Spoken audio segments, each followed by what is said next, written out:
皆さんこんにちは、今更チャンネルの春菜です。今日は初めてのコラボ放送ということで、パーソナルカラー診断士の中森ひろみさんにお越しいただきまし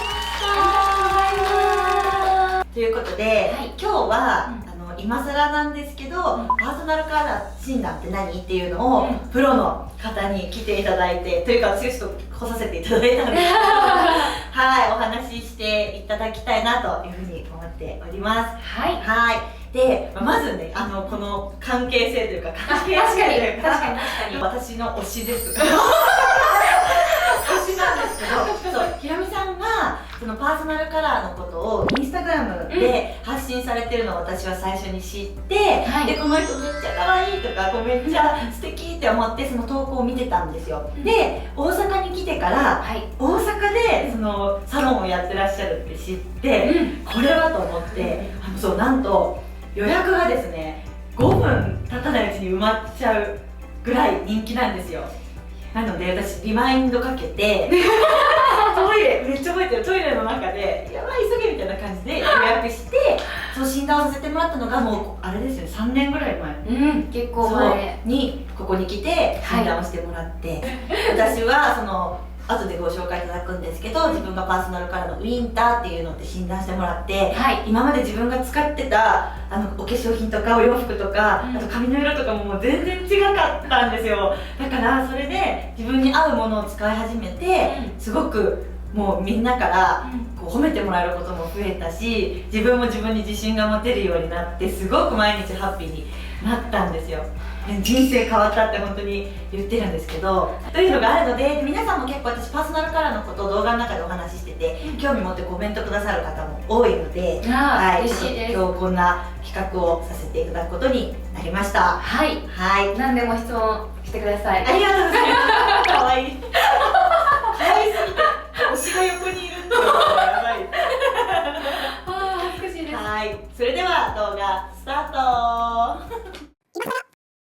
ちょっとさっき言い忘れてたんですけど、ちょうど今ですね、私このお化粧をひろみさんにそのパーソナルカラーに合ったコスメとか合ったお色使ってちょうどやってもらっていただいたところなんです。そういうの忘れてました。どうですか？いつもね、チャンネル見てくださってる方からしたらおい、ちょっとなんか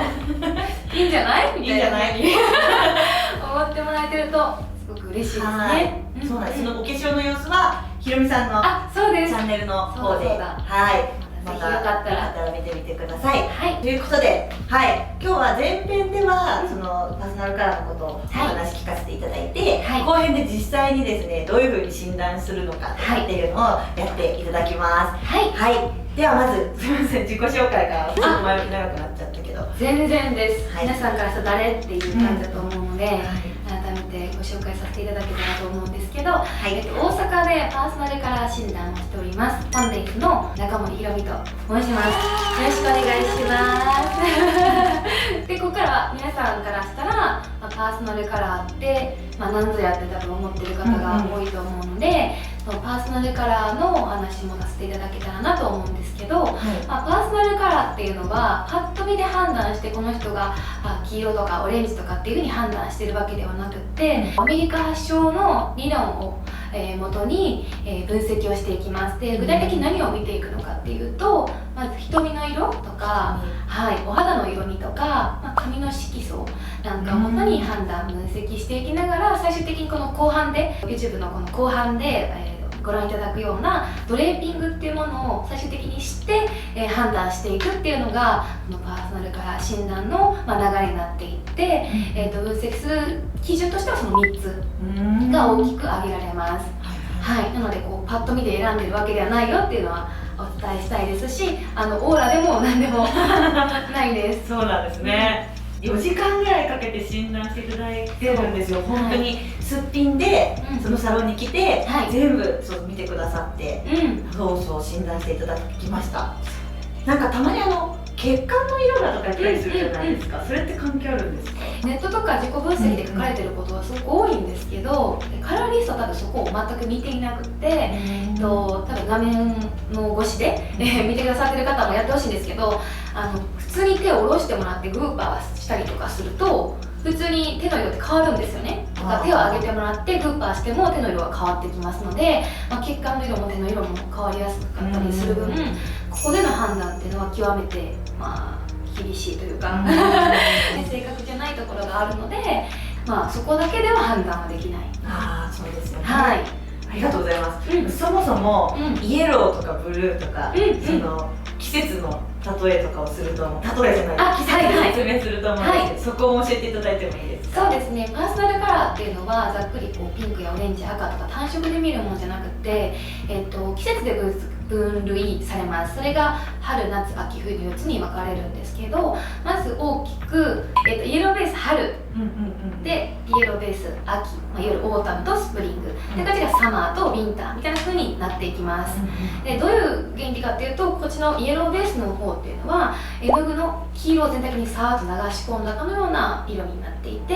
ブルーベースの方っていうのは絵の具の青色を全体的に流し込んだかのような色合いになってきます。のでざっくりイエローベース、ブルーベースというふうに分類されたり、イエベ、ブルーベなんていう、最近よく聞くと思うんですけど、ひろみさんはイエベのスプリング、私がブルベのウィンター。そうです。見ていただくと全然全然違うと思うんですよね。真逆だねって言いながら楽しく撮影ね、準備してましたね。世の中のパーソナルカラーサロンでは基本的にそのさっき言ったような四季、春夏秋冬で分析されることがすごく多いんですけど、私のサロンではもう少し細かく、4タイプをそれぞれ4つに分類した細分化した16タイプカラーメソッドというのを使って、より細かく判断分析をしています。中でも春菜さんはビビットスプリング、ビビットウィンターで、私がたまたまビビットスプリングなので、本当に真逆ですよね。ひろみさんのサロンで感動したのが、こんなのが似合う方ですよっていうのをすごい分かりやすく、親しみやすい感じで見せてくださったのが、最初すごい分かりやすくていいなって思ったんですよね。これね、めっちゃ可愛いんですよ。これでそう、春菜さんが得意なページですね。これが16タイプのビビット。なんか皆さんイメージあるんじゃないですか。春菜さんのお洋服でこういうイメージがすごくあると思います。原色とか、これも完全にこのページを私写真で撮ってて、で買い物とか行ったら、もうこういう色味あったら、もうパッと目につくんで、それを買うようにしてたりするんですよ。めっちゃ可愛い。何回も見せる。ね、とっても華やかなページで、言われないと買わない、ゾーンかもしれないんですけど、やっぱりこれ知ると自信を持っているものを変えたり選べたりするので、春菜さんはそれをすごく生かしてくださっているからだなと思ってました。ありがとうございます。ちなみに私のページって言ったらあれですけど、イエローのビビット、イエローのビビット。そう、私は今日はねアイボリーの服着てるんですけど、またこれもビビット可愛い。よいしょ、似合うゾーンになっていきます。オレンジとかね、私の方ないんですよね。そうなんです。結構オレンジ味っていうのが、君が一番強かったりするので、その辺はイエローベース得意かなとは思います。春菜さんが避けた方がいいというか、あえてこれからお金出して買わなくてもいいかなって思う部分はここですね。ちょっと結構黄身が強くて、くすみが強い。場所で言うとミューティッドオータムさんと呼ばれるところなんですけど、多分視聴者さんからすると見慣れない春菜さんっぽくないなって思っているはずなんですが、世の中では結構売られてます、この辺の色合いっていうのは。確かにそうなんですけど、ここを流行ってるからとか可愛いからで選んでしまうと、春菜さんはちょっとあれっていうことになりかねないので、とにかくここを生かすことも大事なんですけど、苦手を知るっていうことも結構大事かなとは思います。そうですね、本当になんか私自分がイエベだとまで思ってなかったんですけど、そういうベージュとかブラウンとか、これくすんでる色を何かとなんか選んでしまってた習性があって、そうだから真逆の色を着てたんですよね。なのでそういう意味でもすごいガラリと人生が変わったっていうのはあります。ありがとうございます。嬉しいです。ひろみさんが最近診断される方にお伝えしてること、はい、この視聴者さんとかね、ご覧いただいてる方もそうだと思うんですけど、なんかパーソナルカラー知ってみたい、興味があるっていう方は昔に比べてすごく増えたので、嬉しいなと思う反面、軽く美容師さんにイエベっぽいねって言われたとか、なんか自分でブルベっぽいなーまで分かってる方はすごく増えたんですけど、その結果を知るっていうことをゴールにしてしまっている方が多くて、診断結果を知ったところで何も変わらない人生は。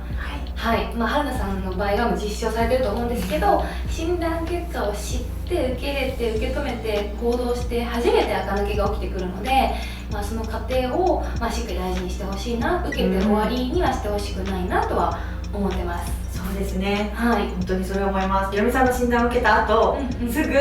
お化粧品をまず買いに行ったんですよね。そうですね。そう、お化粧品買いに行って、化粧品変えて、で美容室行って、色変えて、あとお洋服はやっぱり高いからそんな全部一気に変えられないんで、ちょっとずつちょっとずつこういうアイテムを集めていきましたね。もう素晴らしい流れです。そうですね。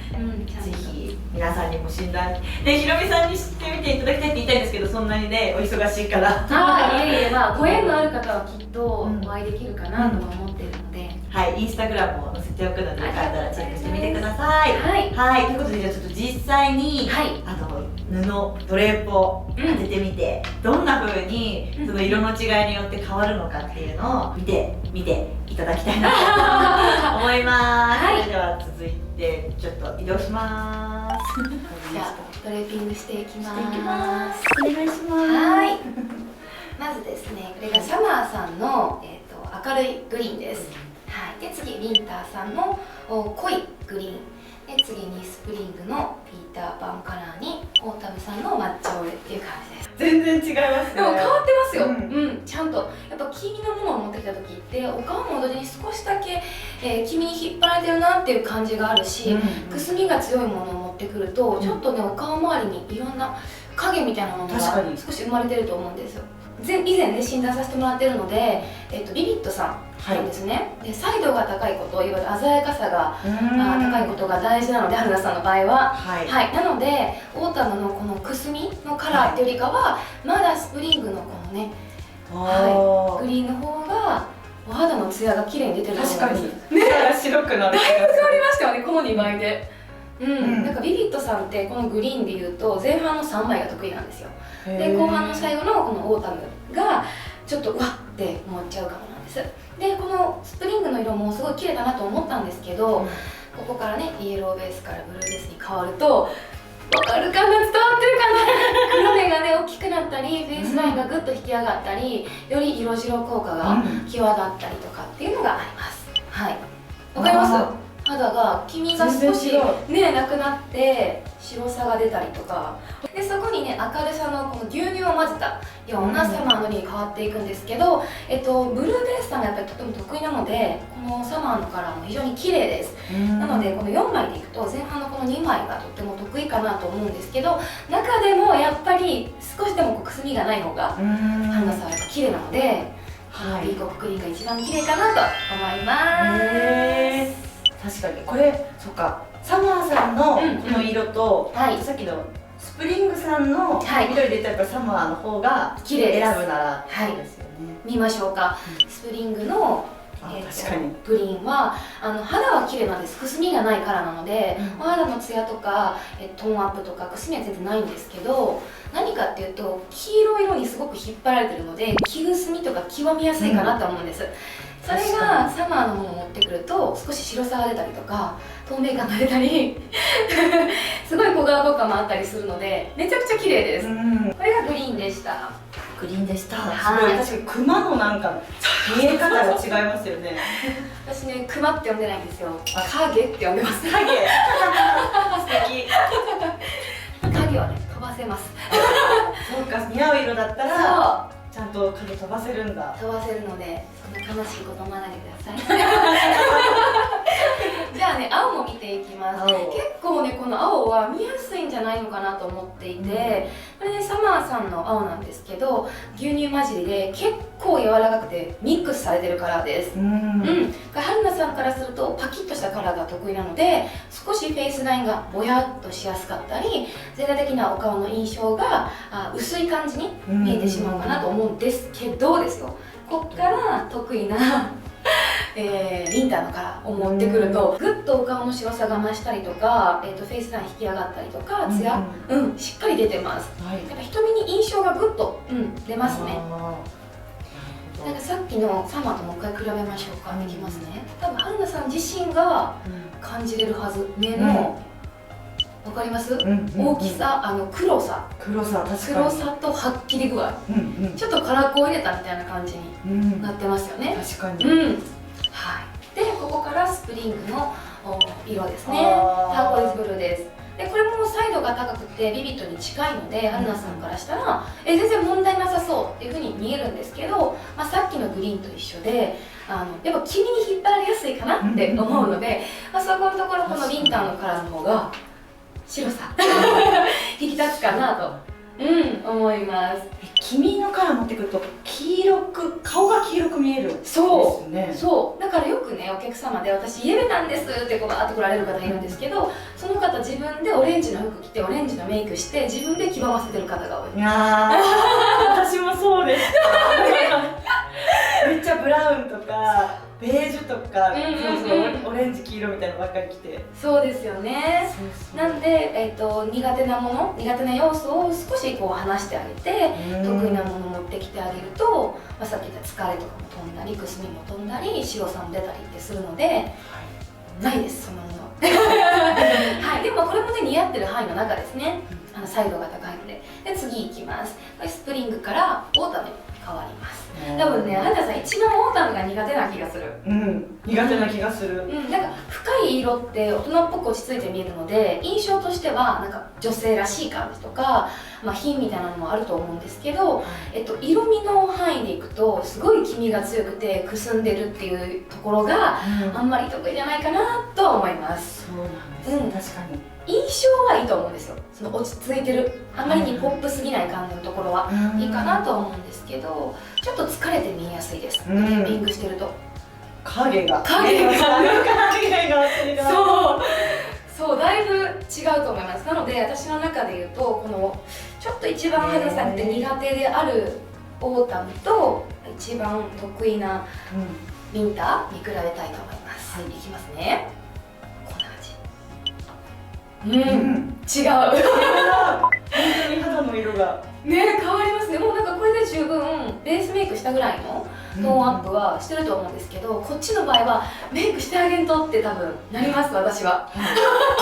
ります見てくださってる視聴者さんもあれいつもの春菜さんじゃないって思ってると思う。いつも似合う服を着ているからね、YouTube 上で青がねこんな感じでした。はい、ではちょっとね最後皆さん馴染みのあるねこのベーシックカラーを見ていこうと思います。ウィンターさんという結果からグレーが似合う方は多いんですけど、ビビットさんのウィンターさんっていうとグレーっていわゆるくすみカラーのうちに入ってくるので、なんかグレー買うんやったら白か黒買いたいって思ってるかなと思うんで、より分かりやすく映ると思うんですよ。でもこの肌が綺麗に見えてるのはやっぱサマーのカラーです。はい、サマーのグレーですね。で次多分馴染みのある色がこちらですね。黒。綺麗です。すごい綺麗。よく視聴者さんにも褒めてもらうこと多いんですよ。黒似合うって。いいな。ね、なんかそう前にセミナーで無難な色を選んじゃうって言ってみんな白とか黒選ぶけど、白と黒は無難じゃないって言ってるのめっちゃ印象的で。もちろんね使いやすいカラーではあるんですけど、パーソナルカラーの概念だけでいくと、そうじゃない人も出てくるので、花さんはこの黒がとっても似合うタイプの方です。ではここからねスプリングのベージュに変わっていきます。これめっちゃわかると思う。このもうぼやーってどっから顔でどこ行くみたいな感じになってて、なので明るいからやったら私はまだグレーの方がおすすめかなと思います。それこそだから春菜さんがトレンチコートとか着たらそう似合わないね、ちょっとなんだろう、似合わないの今日眠たいのかなっ